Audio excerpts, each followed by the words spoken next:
What's up, everybody? My name is Anthony Irvin. You beat yourself? Yeah. Yeah, CB myself. Yeah. Okay. I'm Jim Green. Don't even need a hit of traffic light. Okay, good. Welcome to. One set. Yeah, I'm trying to steer away from anything Stranger Things right now because I want to watch it, but then I'm like, the next one doesn't come out for another 3 weeks. So I'm like, I'd rather probably wait until maybe the Christmas week, so then I can watch the first episode, the second, and then only have a couple days until the finale, because the finale comes out on New Year's Eve or New Year's Day, I think. Yeah, I can't possibly watch a show like we just finished Black Sails. I think it was 2 weeks ago. And in my head, I'm like, I can't start another show until February. Wrestling is enough when I can kind of pay attention to it. And if anything, I should be playing the guitar.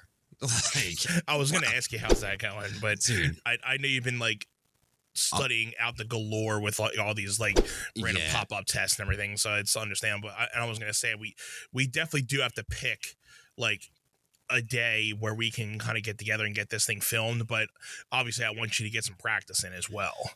Yeah, it's like in my head I'm like, all right, like the week that I'm off from school, and like I mean that's somewhere in between Christmas and New Year's, right? Like those are gonna be the best days for me. I don't know on your end. I mean, I'm gonna be off between Christmas and New Year's, so I mean, that's also like, do you want to film Thriller in the studio? Do you want to do it outside? I was gonna, I've been contemplating just doing it like in the studio. Okay. So then it's like in that type of environment, because I was thinking, like we were obviously pitching like doing like a whole, like try to do like a whole theatric thing with it, but I'm like, not sure if we're gonna have time with all that. So it'd be cool to kind of at least just, do it in like a dance studio, put it on. We can always, I can always, do the dance and then throw the music on top of that, blah, blah, blah. I think also if this, like, we could make this an annual thing. Like, this doesn't have to be a one-off. I like doing these challenges. I'm gonna want to play more songs, right? In my head, I was like, God, I really don't want to play in the Kill Switch song. You went through the trouble of doing the tutorials, right? Not that it really didn't take too much, because thankfully I knew the song. I didn't really have to like learn it then teach it, right? But also I'm thinking like, it might be a little technical to kind of learn all that and then have to be like, okay, now do it, like, and be decent at it, right? Like, and knowing that it's only just like 2 minutes of the song, but there's a decent amount going on in that 2 minutes. So I was also thinking like maybe there's something else that I can have him do that's like, that's not just you strumming chords for like a minute or two, right? But something that has like a little bit of riffage, a little bit of chords, like something that can be a little diverse, but nothing too crazy. Right. I think it is just gonna be, and it's so sad because like for me, I run into students all the time where they're like, oh my God, it's so fast. I'm like, just understand it's slow and you will be able to do it fast with practice, right? So just like knowing, I know I can play that song. I know I can play it quick. But I know the amount of time and practice I have to put into it to get it there. Yeah, it's not feasible. If we, knowing that it's now December 1st and we have 31 days, like, I honestly,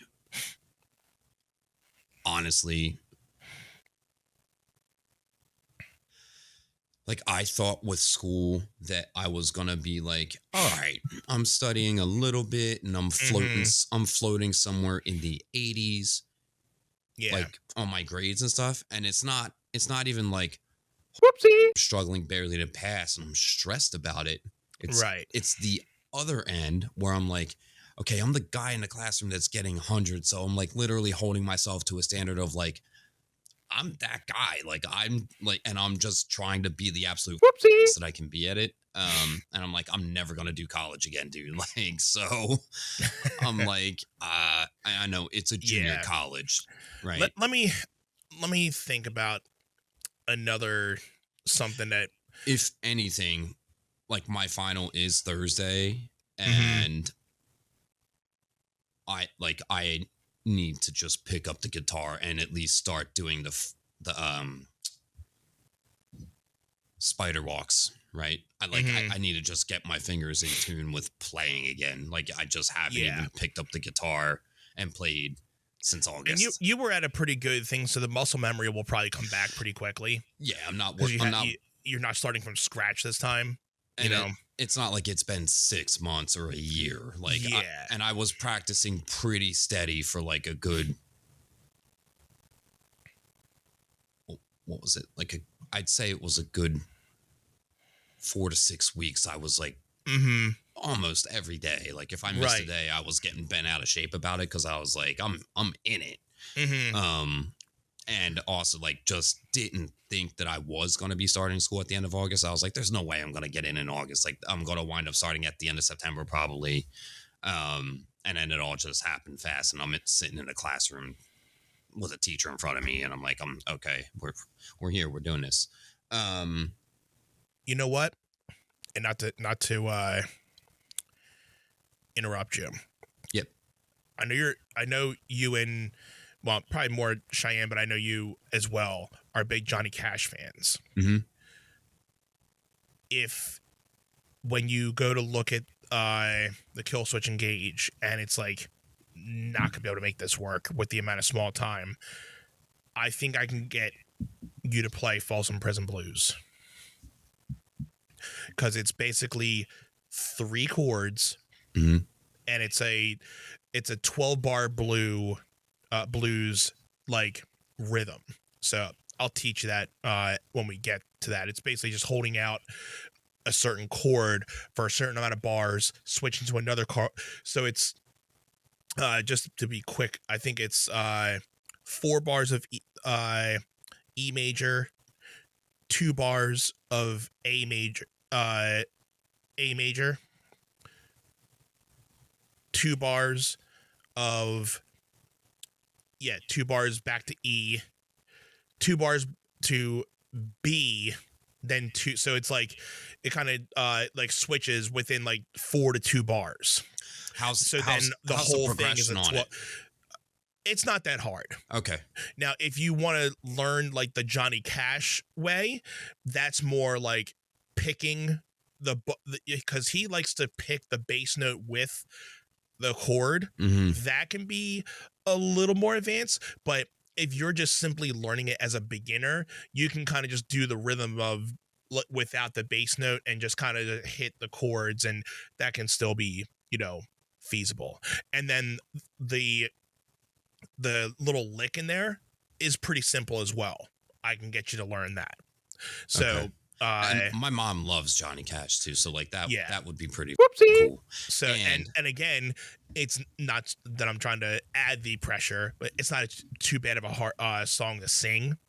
I mean, his voice is very monotone, so it's not like it's not hitting something. Yeah, you're not hitting something that I could handle.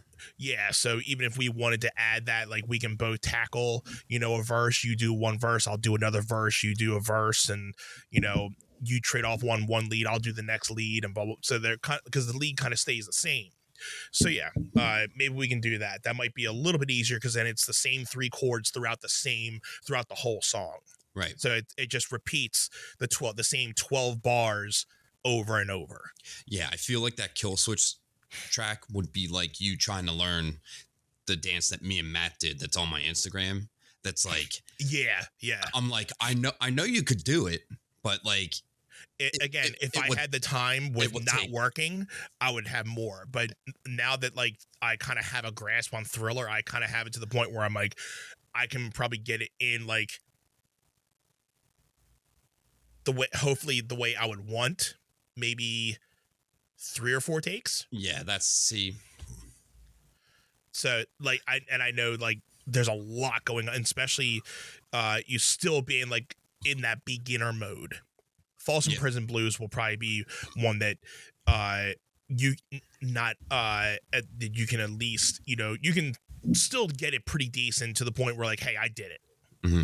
Where I wouldn't want you to like do this song and it be sloppy just to say you did it. Yeah, I feel like if we know that this isn't a one-off challenge, we're gonna do more of these. I think we can let's pivot. Let's pull an audible and let's do Folsom Prison Blues instead of canning the whole challenge entirely just because I can't do this one song. Let's just pivot the song. I hate it because I'm like, I don't want to put out on this song, dude. We will get you to learn that one though, for sure. I will play that song, like, and I will play it well. When it makes sense, when it's right. Because there's a lot more Jackson stuff that I want to learn from you too. So yeah, I mean, just like any like type of thing, but definitely like Jackson stuff. Yeah, I mean, I'm teaching you something that you have seen plenty of times, and I know I've been able to kind of chat about dynamic a little bit with you. Ultimately, like, this challenge is just to kind of breathe up, one, our passions for what we do into each other, but also two, like, I want to be able to just pick up the guitar and casually play. Like, that is an end goal for me. And I want you to just hear music and not do the Jay-Z head bob thing. like, yeah. For me, like, I just want you to be able to feel music and be able to like have a rhythm to it. I know you can move. I know you can dance. We danced at your wedding, and like, that is a choreographed, structured thing. But that too, like, it took me years of like just doing what the teacher told me. And then as soon as freestyle became like, oh, in order for you to do well in auditions, you have to freestyle. And I'm like, well, the studio I'm growing up at doesn't really advocate for freestyling. So I had to like try to figure it out or fake it until I made it. Like, and I'm the same way. You know, like I'm so structured on like learning a specific thing where if I went up with, you know, when you guys went to now, what is the Phoenix in Aston, when I went to that open jam, you just go up there and you just kind of improvise with those people.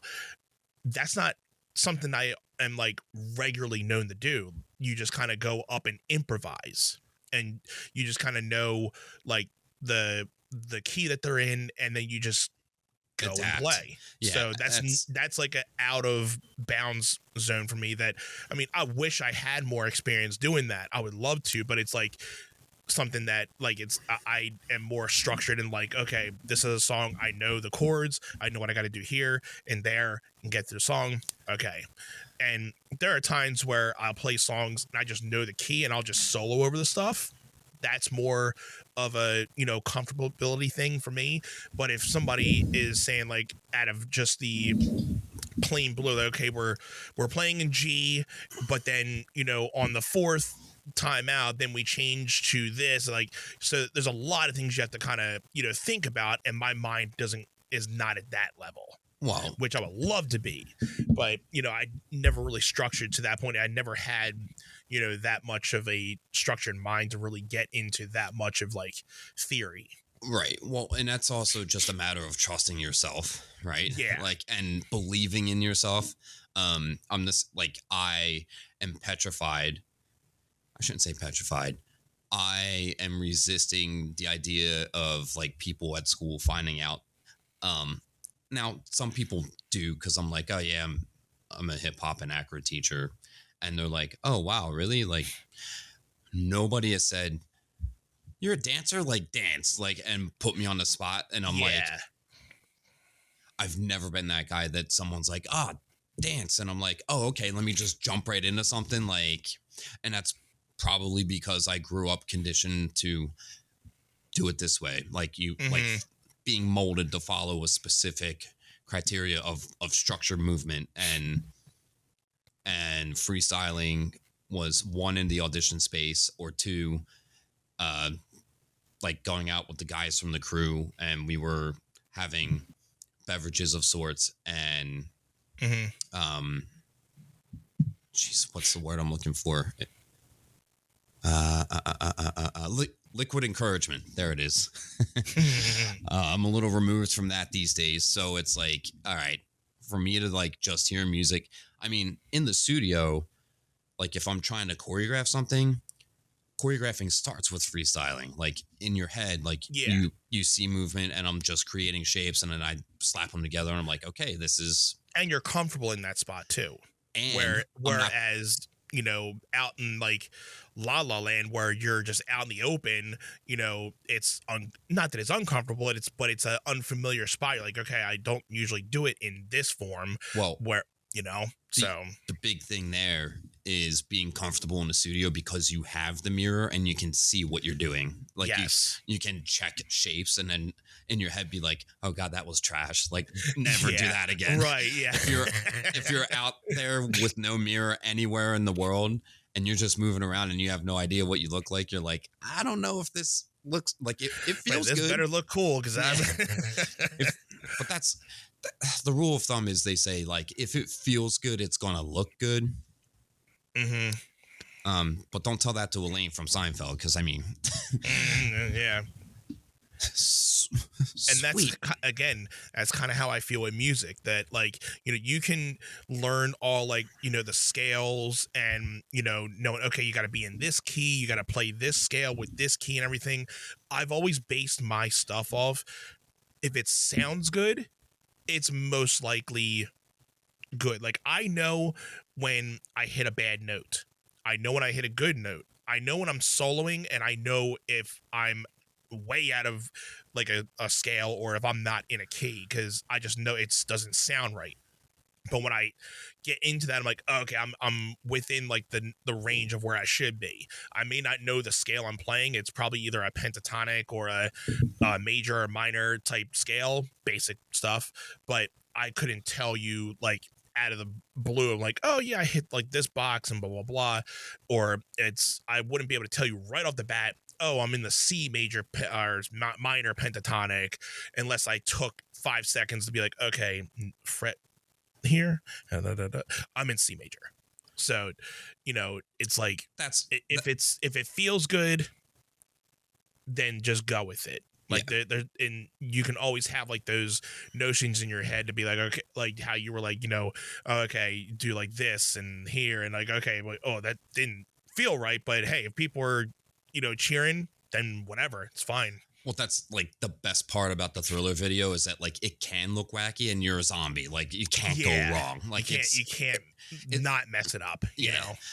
And the thing is if you commit to it and you are in the headspace of like, oh, well, I'm dead. So like, like, because there were a couple times I was doing it and I really like got into it, but then I'm also like trying to time it in my head with the numberings in my head, and then also when I'm listening to the actual like the notions and the rhythm, and then because there's certain things in the song when you're listening to it back, what like the clapping of the hands, you're hearing that like, okay, I'm on time, and like so you're kind of hearing like the sliding of the foot, you're like, okay, I'm on time because I'm sliding my foot at the same time I hear that, like little nuances, like it's helping me keep time, like okay, I know I'm not rushing ahead or I'm not too far behind.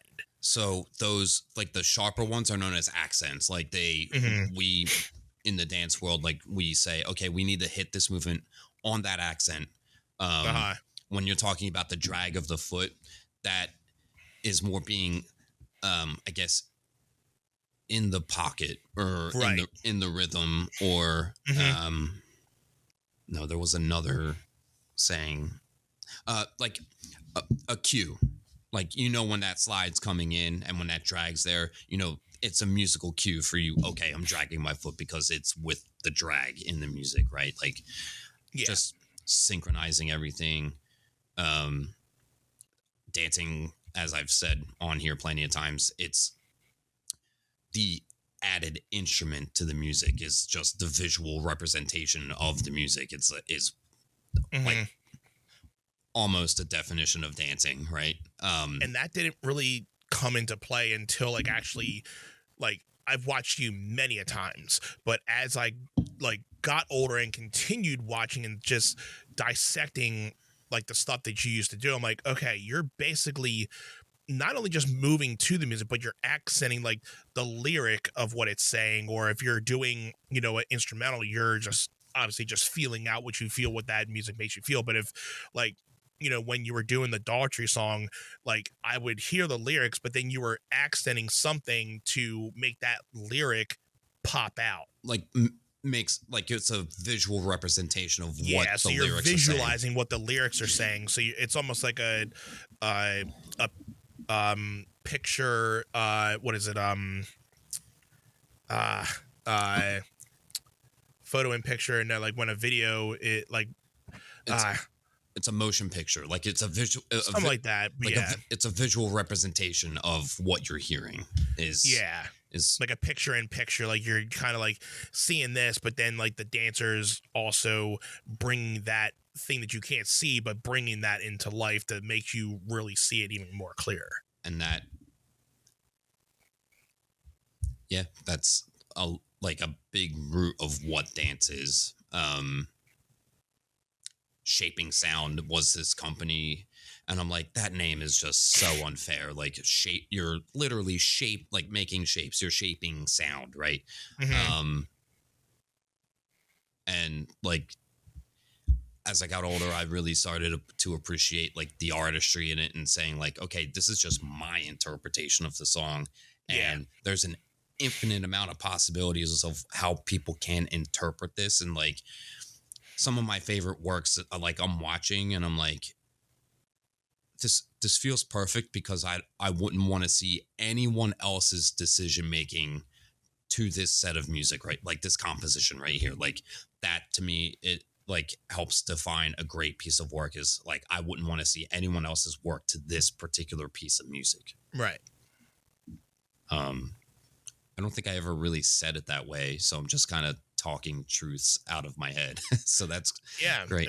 It's crazy how we can just continue to find like little, you know, intersection things with like music and dance, because like again, like it's we never both talk the same way in a different language, but we're always both on the same page, but we're just talking in different motions, you know, like how we were just saying, and like how, you know, you're accenting a lyric through your body, you know, it's just with me doing it through a guitar in the same way, like how you're just accenting that note. Anybody can just bend a note or just play a chord, but it's a matter of how you attack it, or how, you know, gracefully you bend a note, or how like really you dig into the note. Like just same thing with your dancing. You can, you know, stretch your, like how you taught me, saying like you can just you know, put your arm out, but it's the way you really accent and put that, you know, artistry into it that really makes it the move. And how we were just going over the dance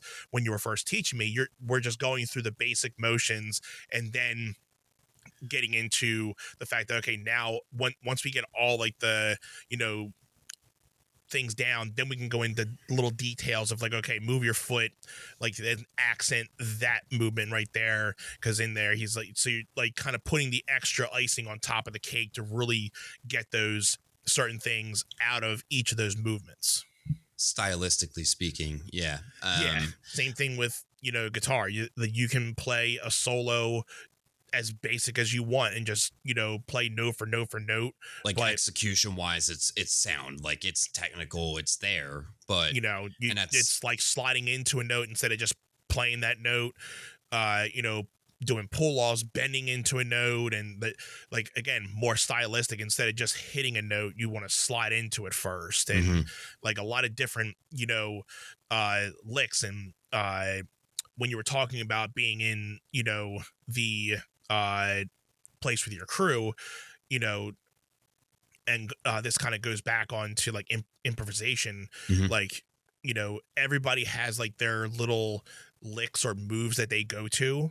I'm not sure if that's what you think when, you know, you're in that headspace. If somebody were to say like, hey, just do something for us now, like, do you have like a couple things in your head, like, okay, I know I can pull this lick off. You have like little dance like things that you okay, start off with this, start off with that, and then after that, it's all like improvisation. Yeah, so I feel like I have a couple, little licks that I know, like, just I can play them in my like with my eyes closed, just to kind of get me to start really feeling whatever it is. And then once something just happens, I'll just go right off and just feel whatever else. But I have like a couple small things that I know off the top of my head that I like to do, but then after that it's like just take the brakes off and just go whatever happens. Yeah, I mean, so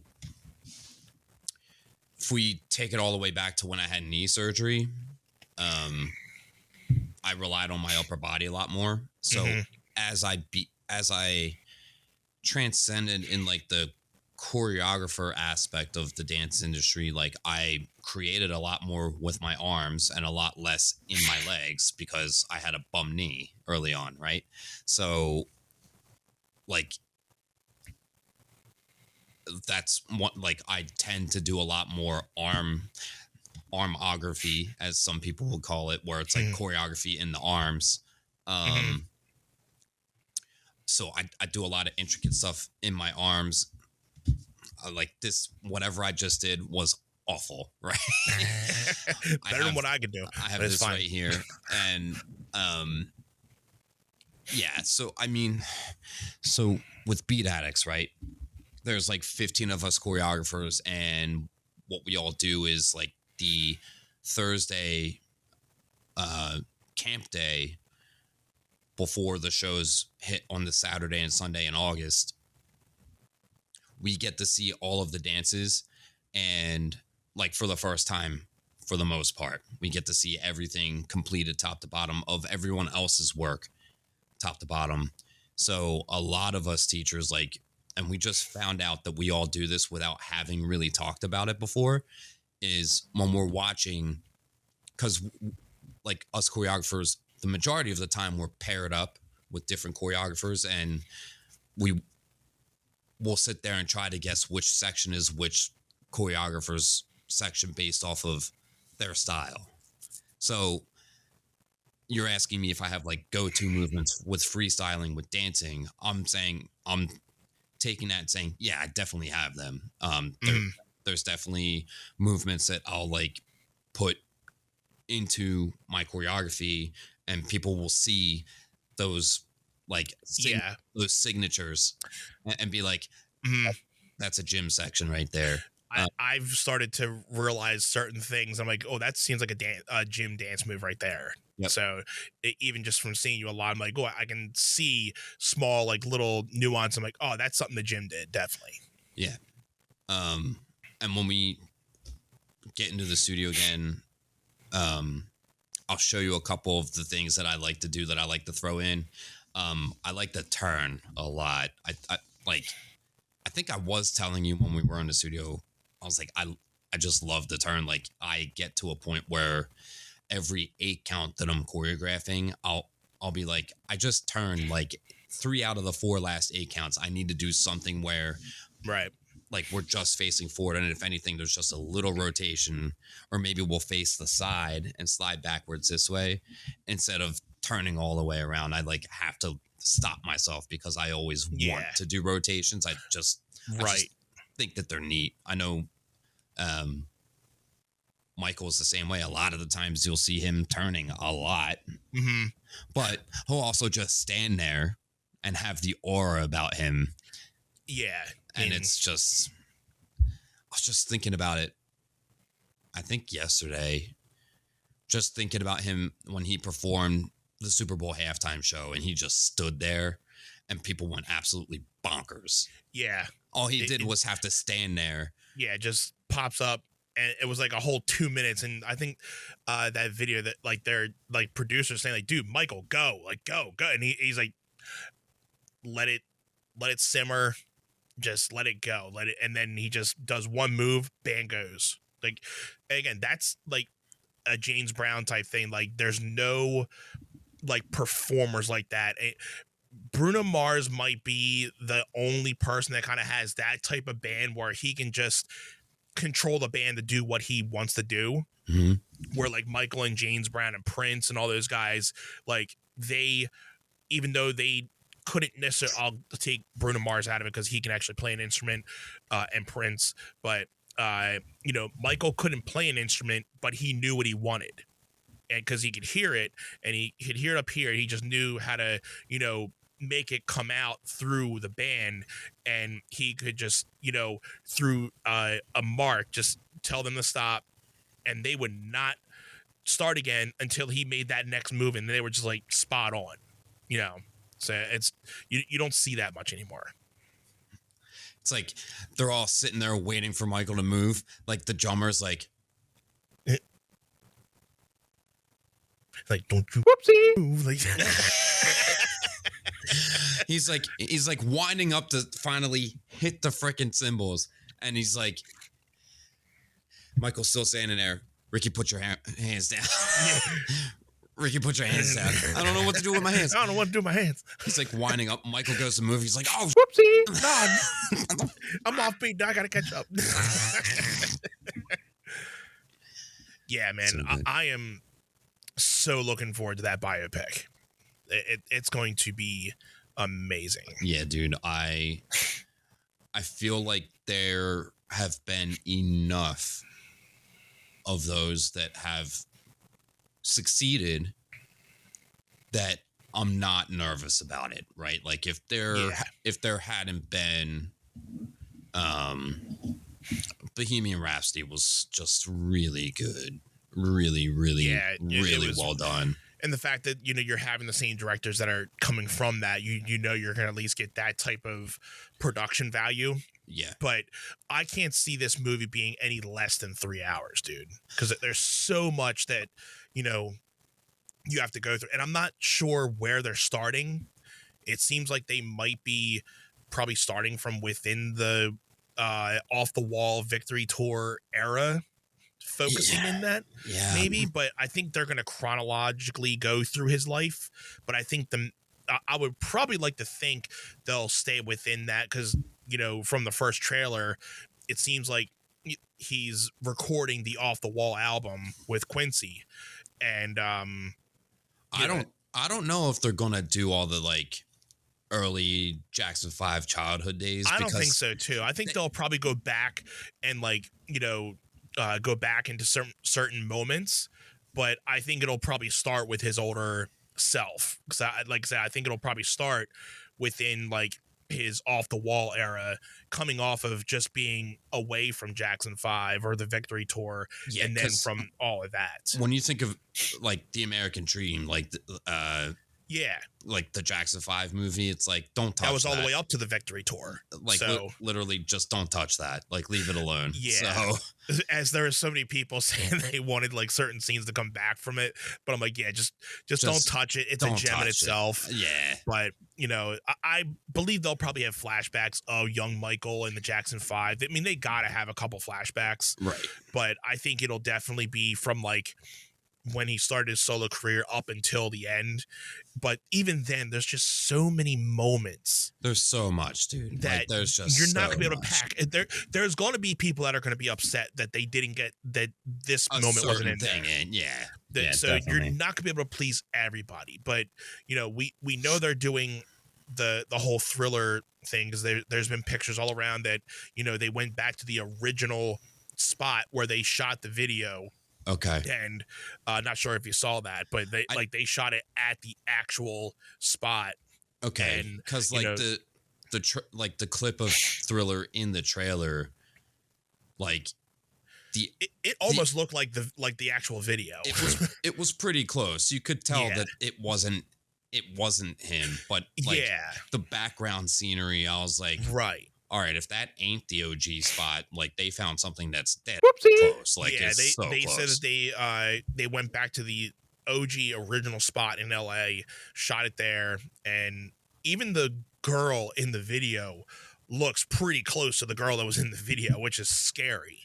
I feel like they can replicate those outfits pretty dead on.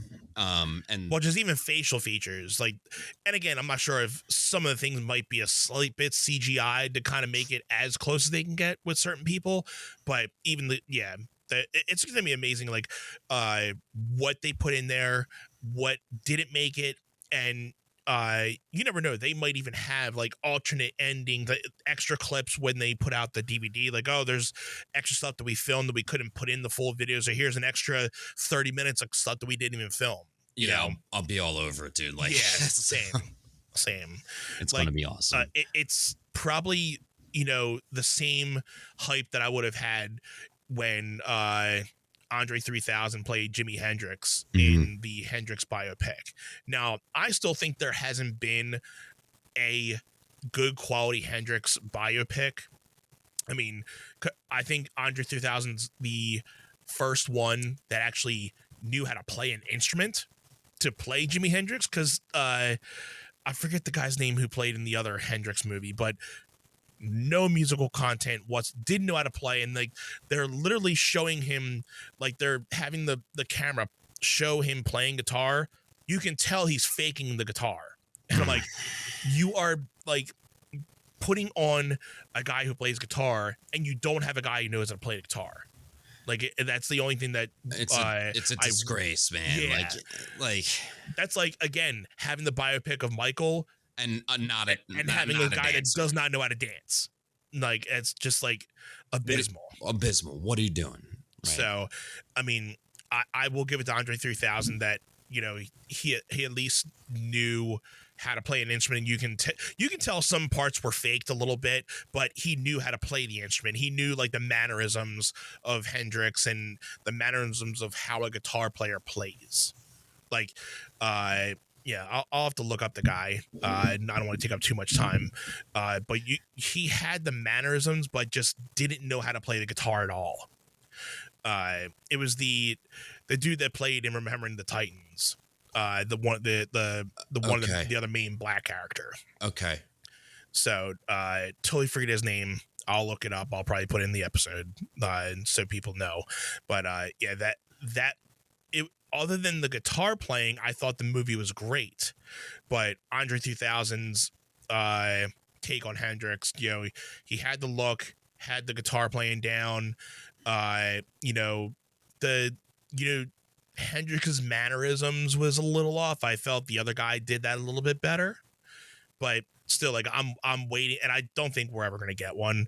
But I'm hopefully waiting on the day where we get like a decent, like, good, like, Hendrix movie that a guy knows how to play guitar and just has like a good Hendrix lookalike person that knows like all of that and has like studied Jimmy, knows the stuff.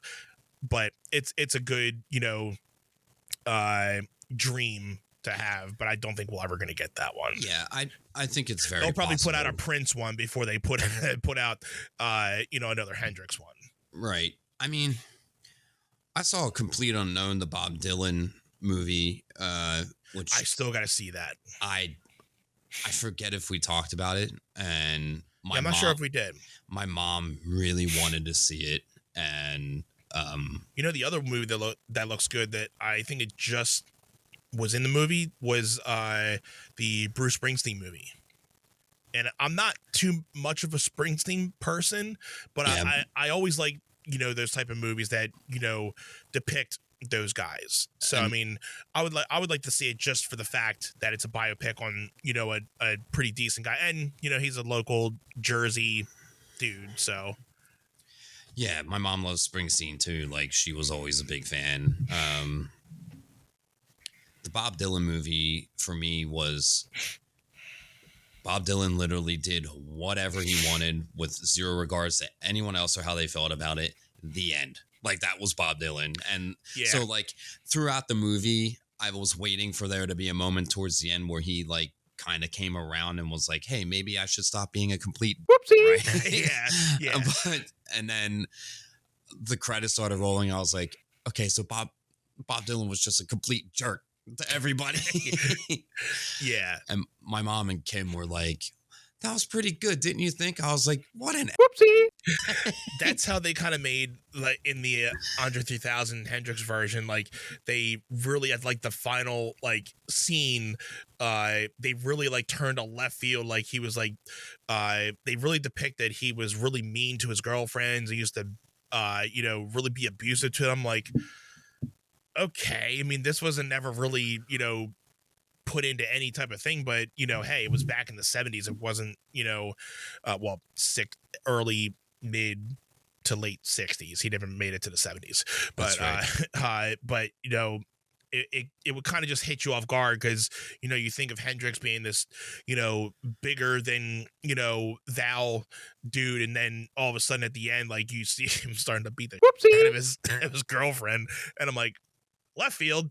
And then then the movie ends. I'm like, cliffhanger, like.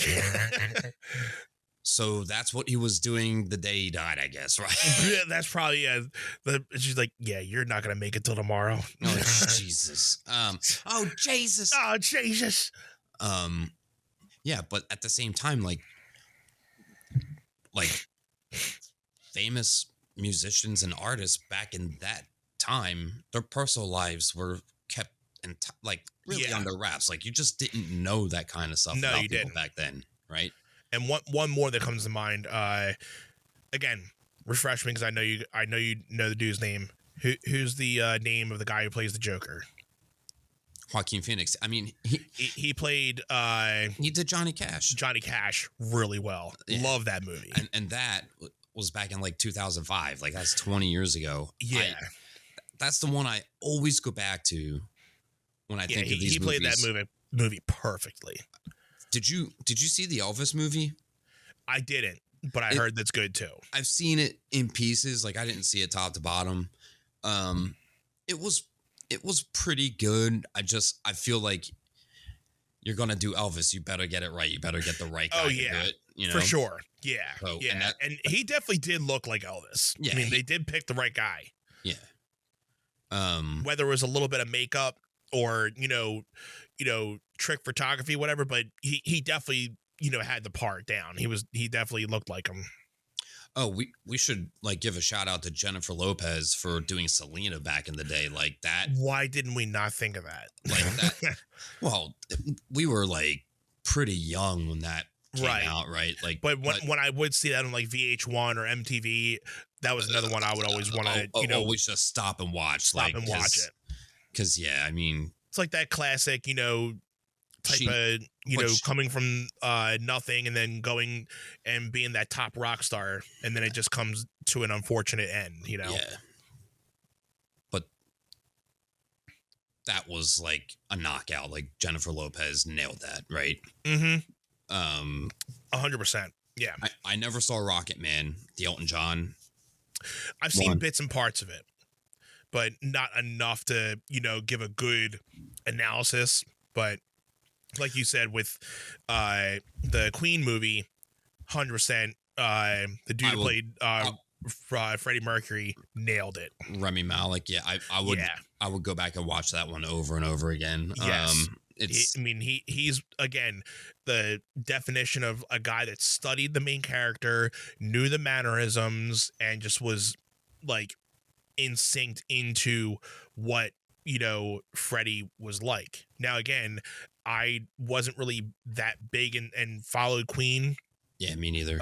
So for me I appreciated them a lot more after seeing the movie. Like, it's just weird. Like, just so for me to say like he got all the mannerisms, it's more of like what I've known from like seeing videos and films of them. So I'm like, okay, this is my interpretation of what I would think Freddie would be like. So, but I think films is perfect. So it's again going back to the Michael Jackson film that at least we know if we like how the Queen movie is going to be, this Jackson biopic is going to be off the charts. Yeah, it's going to be so good, dude. I can't wait. April 26th. Yeah, something like that. Right. Yeah, that sounds right. It's going to be awesome. Yeah, dude. I'm stoked to get this Thriller dance filmed. Same. I have practiced the dance a little bit. Okay. Here and there. I'm gonna try to do my best to impress you and like be like, okay, I've been working on it. Maybe I'll like, oh, I didn't see, like, have you think like, oh, I didn't see that coming. Yeah. So I'm gonna try to do a dude, you're gonna impress little, me either way. This is not. It's not a short routine. Like it is a full blown. It's not, and for the fact that like, I guess for me trying to do like a whole routine for that being my first one, it's to say something. I mean, I would say it's pretty advanced for a beginner, Well, there's like a lot of expectation as far as like just the length of it alone. Like you learning a dance and filming it and putting it out there. I like anyone else that would like want to do this challenge would be like, all right, just teach me something like 15, 30 seconds, maybe a minute tops. We're pushing a minute and a half or 2 minutes. I think it is. It's pretty close to 2. I think it's not short. Right.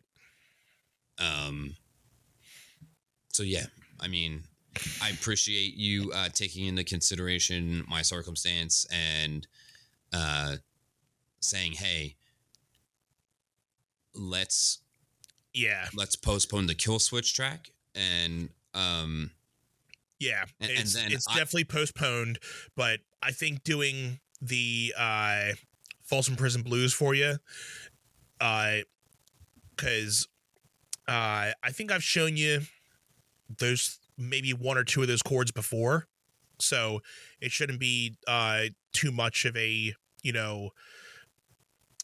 foreign thing.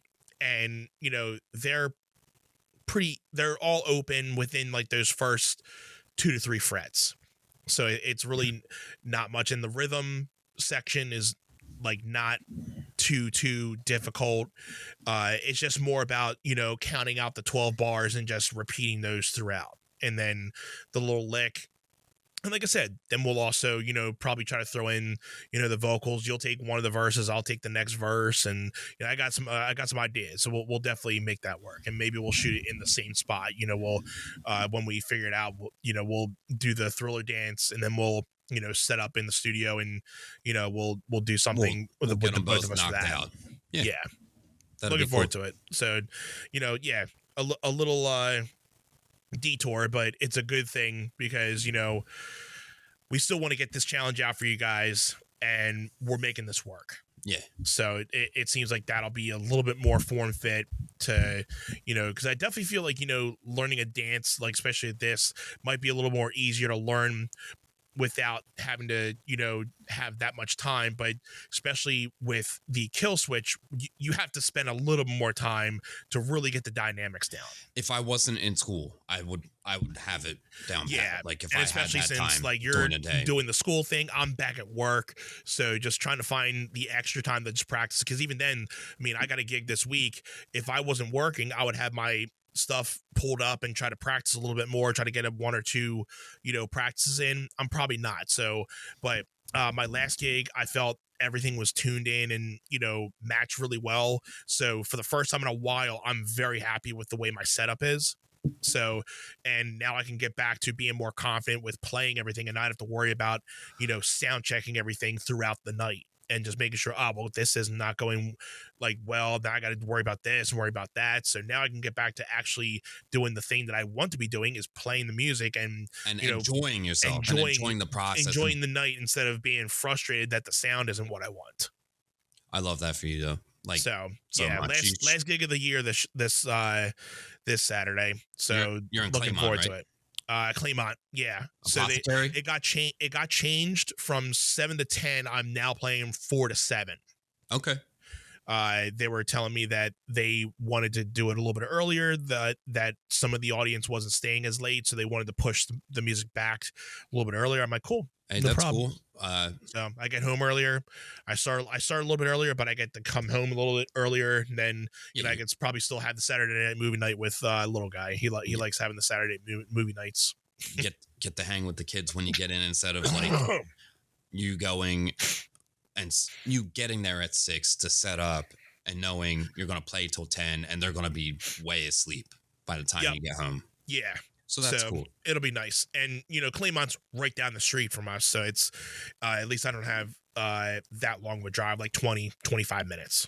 That's so not bad. it'll be nice. So, Sweet, dude, bro. always fun catching up and getting some music. We haven't had talked music and dance like that in depth in a while, so it's always fun. And then talking a little biopic action.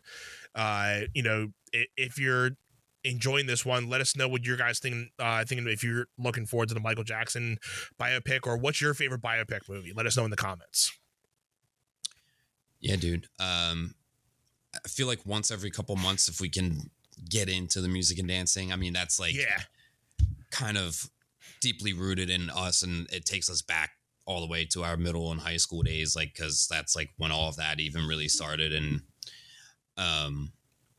on our own separate paths. So it's just been really, really rewarding that through this podcast journey and experience, we've been really like bringing them together and really interweaving them within each other. Mm-hmm. So thank you everyone who is tuning in and just listening to us chit chat about that. If you have anything you want to add to it, throw it in the comments below. You can also find us on Facebook.